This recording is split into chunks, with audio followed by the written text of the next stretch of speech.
Bonjour à tous et bienvenue. Dans la nuit du 2 au 3 octobre 2016, la star internationalement connue Kim Kardashian se fait braquer à hauteur de 10 millions d'euros de bijoux dans son appartement d'hôtel particulier à Paris qu'elle loue pour toute la durée de la Fashion Week. Si vous voulez savoir ce qui lui est arrivé, restez là.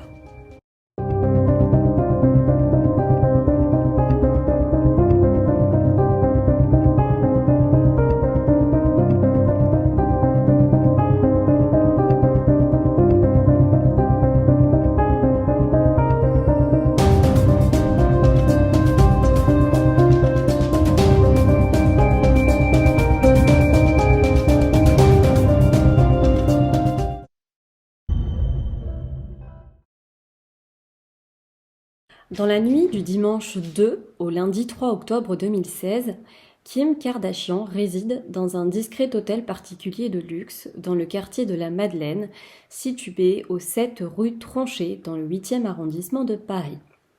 Cet hôtel particulier, appelé le Pourtalès ou le No Address, est très discret. Il a ouvert en 2010 et a l'habitude de recevoir les plus grandes stars internationales, comme par exemple les chanteurs Prince, Kanye West ou encore Madonna, le footballeur Zlatan Ibrahimovic et l'acteur Leonardo DiCaprio. C'est un endroit hyper sélectif, on ne peut pas faire de réservation en ligne ni par téléphone. Tout se fait par du bouche à oreille. Cet établissement attire les stars car le lieu est situé à l'abri des regards, à l'abri des paparazzis et des fans déchaînés. De plus, il présente plein de petites sorties cachées et même un ascenseur pour voitures qui mène directement au parking de l'établissement. Donc l'hôtel particulier compte au total 9 appartements qui sont donc loués par des stars du show business. Kim Kardashian loge dans un duplex nommé Sky Penthouse de 350 mètres carrés et situé aux 2 derniers étages de l'établissement et qui comprend un jacuzzi, un jardin privatif pour la modique somme de 15 000 € la nuit. Ce jour-là, la star est seule parce que son garde du corps, Pascal Duvier, un Allemand, est parti accompagner sa sœur qui est sortie. L'établissement est surveillé par un veilleur de nuit. Armés et masqués, 5 braqueurs se présentent à l'hôtel particulier. Ils neutralisent rapidement le veilleur de nuit et 2 braqueurs montent à l'appartement de Kim pendant que les autres restent en bas pour faire le guet. Kim se fait séquestrer et braquer. Elle est menacée par des individus armés, habillés en uniforme de policiers et portant des masques. Elle se fait enfermer dans la salle de bain après avoir été ligotée à l'aide de Serflex et on lui a mis du scotch sur la bouche. Les braqueurs s'emparent d'un butin estimé entre 9 et 10 millions d'euros de bijoux, cachés donc dans un coffre à bijoux qu'ils dérobent, dont fait partie la bague de fiançailles offerte à Kim par Kanye West, son mari de l'époque. Cette bague est un solitaire serti d'un diamant de 18,8 carats et vaut à lui seul 3,7 millions d'euros. Il faut savoir qu'à peine quelques jours avant ce braquage, Kim s'affichait fièrement sur les réseaux sociaux portant cette bague avec une photo en gros plan qu'elle a postée sur Instagram et Twitter à la vue de ses millions d'abonnés. Une fois le précieux butin entre leurs mains, les braqueurs s'en vont. Certains partent à pied, d'autres à vélo pour ne pas se faire remarquer. Pendant leur fuite, l'un des braqueurs perd quelques bijoux à cause d'un pneu d'un vélo qui a crevé et qui le fait tomber par terre. De son côté, Kim arrive à se défaire de ses liens et donne l'alerte à son garde du corps qui n'était pas sur place au moment des faits. Kim Kardashian a été victime d'un homejacking, un terme anglais qui désigne cette technique de cambriolage qui consiste à s'introduire dans un domicile en présence de ses occupants. Elle est traumatisée par les événements et voilà ce qu'elle raconte à 4h30 du matin dans sa déposition aux enquêteurs de police judiciaire de Paris. Je vais vous lire son témoignage. J'ai entendu du bruit à la porte, comme des pas, et j'ai crié pour demander qui était là. Personne n'a répondu. J'ai appelé à 2h56 mon garde du corps. J'ai vu par la porte coulissante 2 personnes arriver, plus le monsieur de l'accueil qui était attaché. Les 2 hommes étaient cagoulés. L'un avait un masque de ski et avait une casquette et une veste avec police écrit dessus. Le deuxième individu avait les mêmes vêtements, police, mais ne portait pas de lunettes. L'individu avait des lunettes avec les lunettes de ski, m'a arraché mon Blackberry.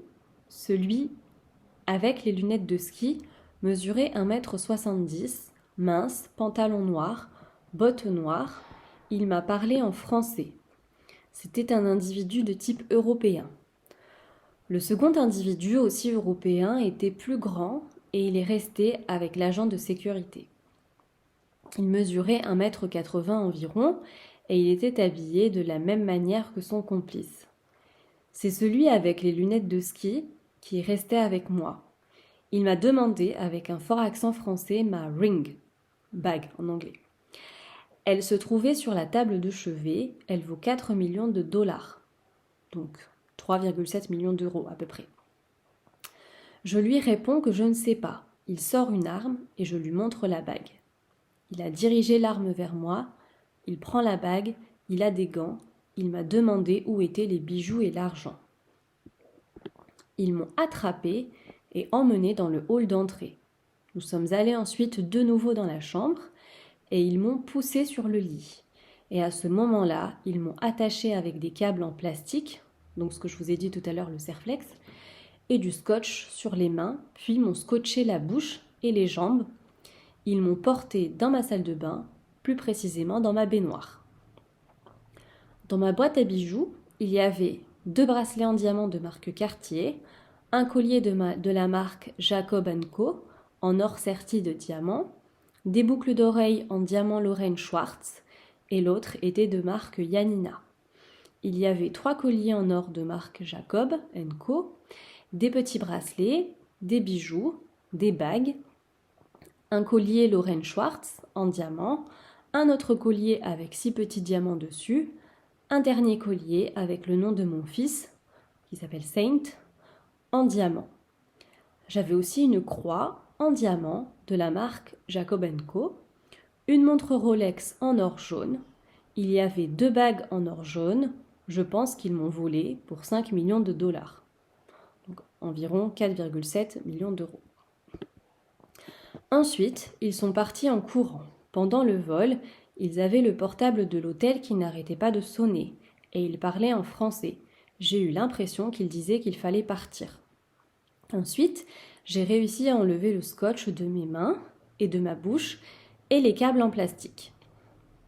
Donc là, c'est le policier qui demande. Seriez-vous capable de les reconnaître ? Peut-être le plus petit, avec les lunettes de ski, mais pas sûr. Êtes-vous blessé ? Non. Souhaitez-vous déposer plainte ? Oui, je souhaite déposer plainte. Avez-vous autre chose à ajouter ? Je souhaite partir retrouver mes enfants aux États-Unis. Un avion privé m'attend au Bourget. En concert ce soir-là, au Meadow Music and Art Festival, Kanye West annonce interrompre le spectacle suite à une urgence familiale. De retour aux États-Unis, le lundi 3 octobre, donc le jour même, c'est la cohue. Les paparazzis et les médias ont fait le déplacement en masse pour voir la star. Kim arrive dans un petit aéroport du New Jersey à 10h30 heure locale, puis rejoint son domicile dans un quartier de Tribeca. Et elle ne fait aucune déclaration. Sur les réseaux sociaux, les gens se déchaînent.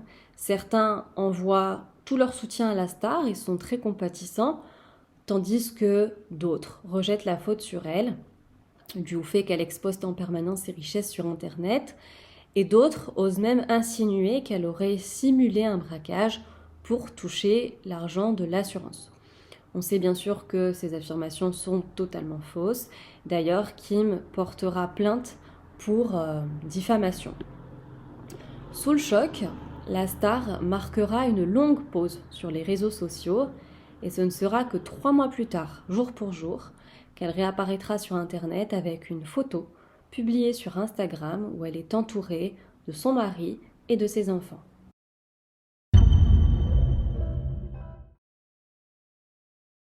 Certains médias internationaux émettent alors l'hypothèse que le coup aurait été orchestré par le célèbre gang des Pink Panthers, composé de membres venant de l'ex-Yougoslavie et qui a réalisé plus de 300 braquages dans le monde.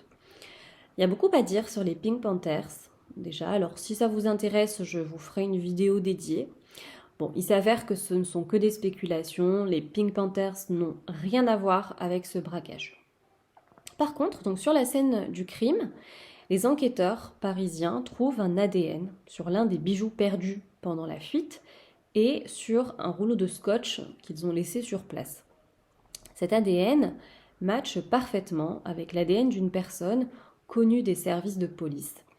Ils décident donc de suivre discrètement les faits et gestes de l'individu pour en fait remonter le réseau tout entier. C'est-à-dire les braqueurs, les receleurs, les complices, les intermédiaires, etc. Leur enquête les mène jusqu'en Belgique, à Anvers, plus précisément, une ville connue pour être la capitale mondiale des diamants. En fait, ce qu'il faut savoir, c'est qu'après des vols de bijoux, les braqueurs, qui ont l'habitude, savent pertinemment qu'ils ne peuvent pas revendre les bijoux tels quels, au risque de se faire prendre très rapidement. Donc, ce qu'ils font, c'est qu'ils retirent les pierres précieuses, ils mettent l'or d'un côté, le font fondre pour pouvoir le revendre séparément sans se faire remarquer. Pour les pierres précieuses, c'est plus délicat, ça dépend en fait des pierres. Certaines pierres précieuses sont tellement reconnaissables de par leur rareté qu'il est parfois très difficile aussi de les revendre, donc de s'en débarrasser en fait, sans se faire repérer. Donc les enquêteurs identifient les principaux suspects, tous déjà connus par les services de police et pour la majorité âgés de plus de 60 ans, ce qui leur vaudra le surnom des papy braqueurs. C'est finalement 12 personnes qui seront jugées pour cette affaire. Je termine cette histoire par une grande pensée pour la victime, Kim Kardashian, qui a dû vraiment être traumatisée par le braquage. J'espère sincèrement qu'elle a réussi à tourner définitivement la page sur cet événement. Quant à nous, on se retrouve pour une prochaine vidéo. J'espère que vous avez apprécié écouter cette histoire. Si c'est le cas, je vous invite à me laisser un commentaire, un petit pouce en l'air et à vous abonner pour recevoir une notification pour la prochaine vidéo.